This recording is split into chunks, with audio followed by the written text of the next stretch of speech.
Hi folks, this is Saryam for C webinar. Today we are going to do a simple topic of uh, muscle testing, mostly focusing on manual muscle testing.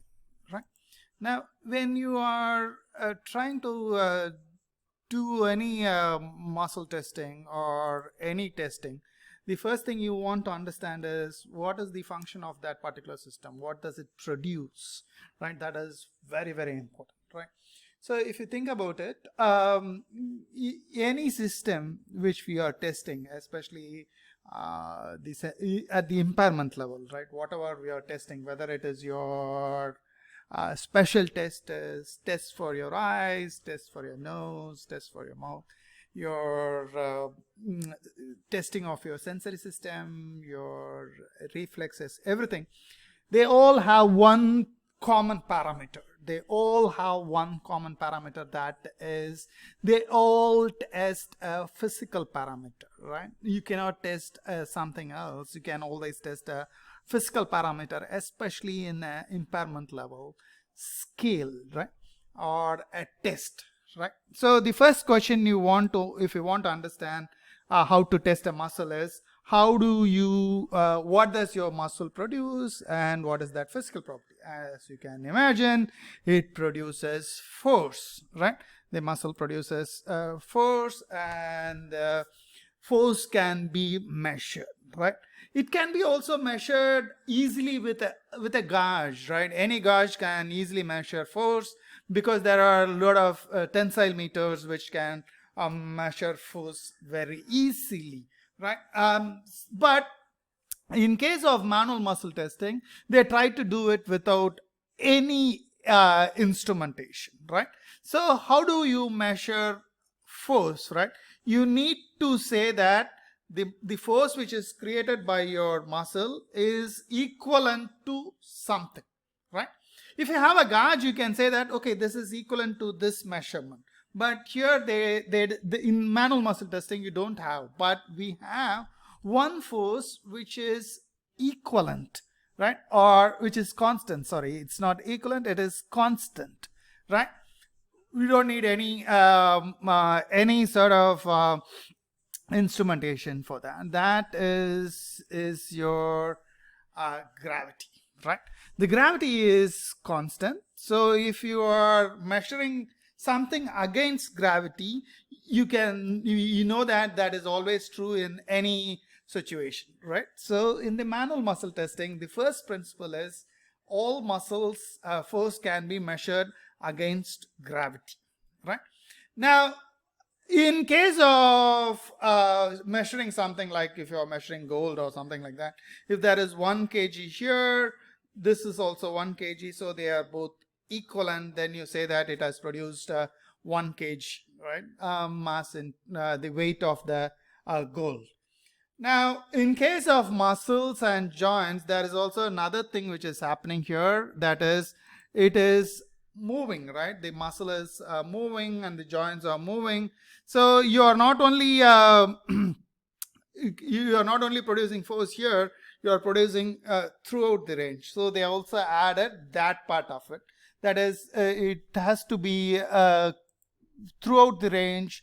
What is the amount of force it is capable of producing, right? So they had, the first idea they had was the muscle has to produce a force bigger than the gravity, right? It has to produce a force which is bigger than the gravity, because if it is equivalent to the gravity, it is only isometric. It cannot be isotonic, right? It can't move, right? So when you want to measure it throughout the range, it has to move. So that the first item, or the first principle they had, is it has to move beyond ability to move beyond the gravity, right? So they had it as the middle, and they produced it, or they had two items above it and 2 items below it. That is what you get when you have a MRC scale, right? You can see that if you can move with, there are 2 things below it and 2 things above it, that is 3. And if you can't move against gravity, they will call it 2, and if you are able to move with gravity but with some resistance, then they will call it as 4, and 5 is normal, and 1 is okay, you have some amount of palpitation. So that is the basic idea of your MRC scale, right? You need to you will be able to produce a certain amount of you are able to produce a force which is slightly above your gravity, so you can have two items, and above and below, right? So it's a wonderful scale, but there are some problems with that scale also. If you don't know what is reliability, don't worry about that. What it means is what are the errors you can have, and if I do it again and again, can I get the same reading? If 2 or 3 people are doing, can I say get the same reading?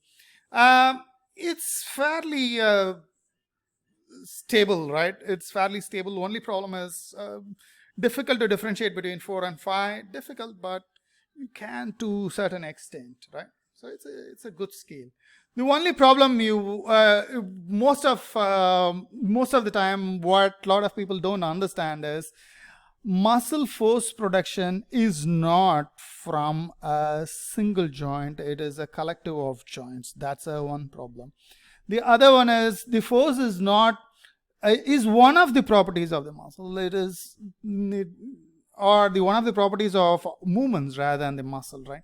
So it is not just if you can just measure force, then everything else will be hunky-dory. Is not the right thing to say. Say for example, if you are bowling very, very fast with your pectorals and all these muscles, right? You think that you need to be buffed up or something like that. Then you see Ishant Sharma, and he looks like as though hadn't had a good meal for quite some time, right? It's not just the force which is needed, which is to be measured, right? That is one problem, and not the problem with the MRC scaling, but as a whole measuring the muscle power. And the other thing is also undue importance to increase the muscle power rather than the movement is also given. So these are the some of the things you want to understand when you're trying to understand MRC grading and muscle testing.